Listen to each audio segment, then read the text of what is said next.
Welcome to the Plastic Surgery Case Files, where we show you what goes on behind the scenes even before your surgeon scrubs in.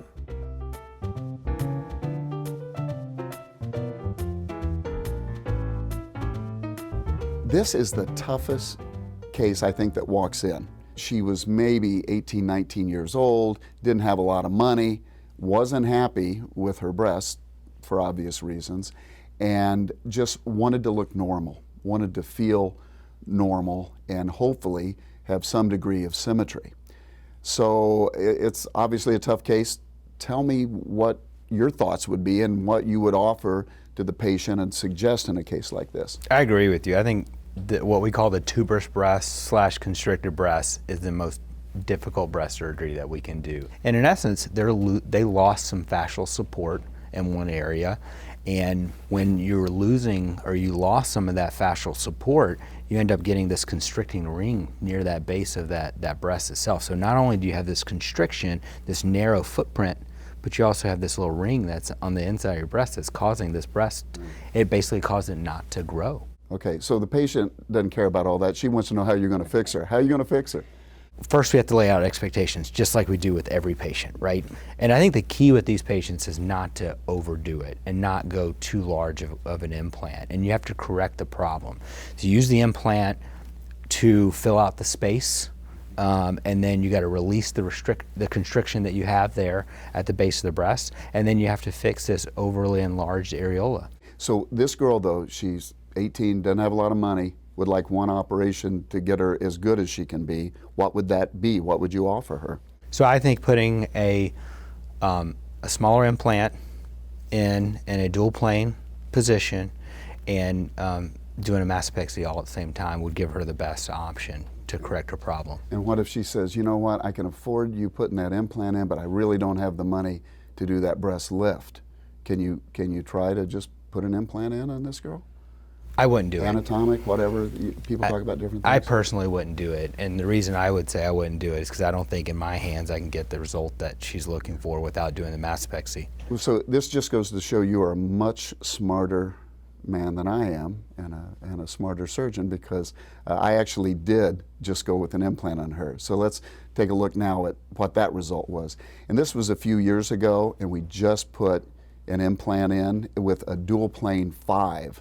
Now, for patients, what we're talking about is release of that pectoralis muscle aggressively, and I was hoping to get more stretch of the lower pole. And we did okay on the left side relatively, but that right side was so narrow, so constricted, and I had planted the seed that this is likely not going to be your last operation. But the good news is she came back a few years later and was ready to do that second stage. So at this point, what would you then recommend? And you've already alluded to it. Yeah, I would do a mastopexy, and so the gold standard is to do a periareolar mastopexy and really narrow down that constriction.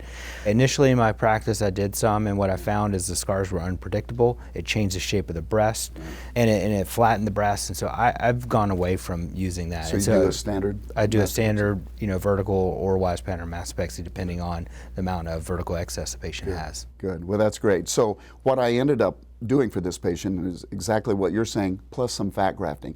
One thing that I've come to learn is that a lot of these patients, and actually if I saw that lady today, and this has been a few years since she initially presented, I would be talking to her about fat grafting from the beginning as maybe even a first stage procedure.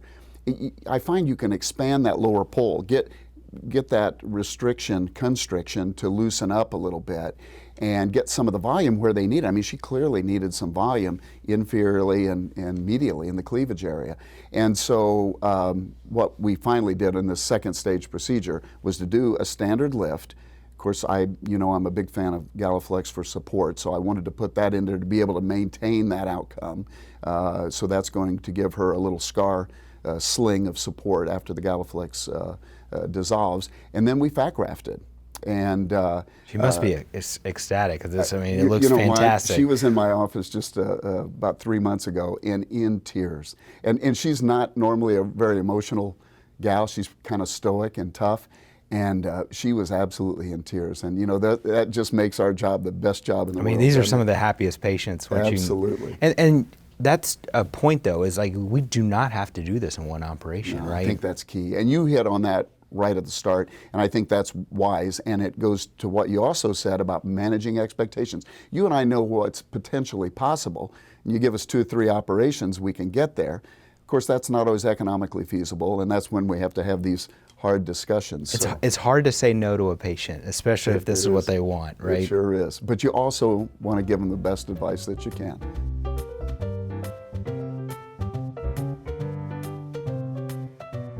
For more peeks behind the scenes of other plastic surgery cases, keep coming back to theplasticsurgerychannel.com.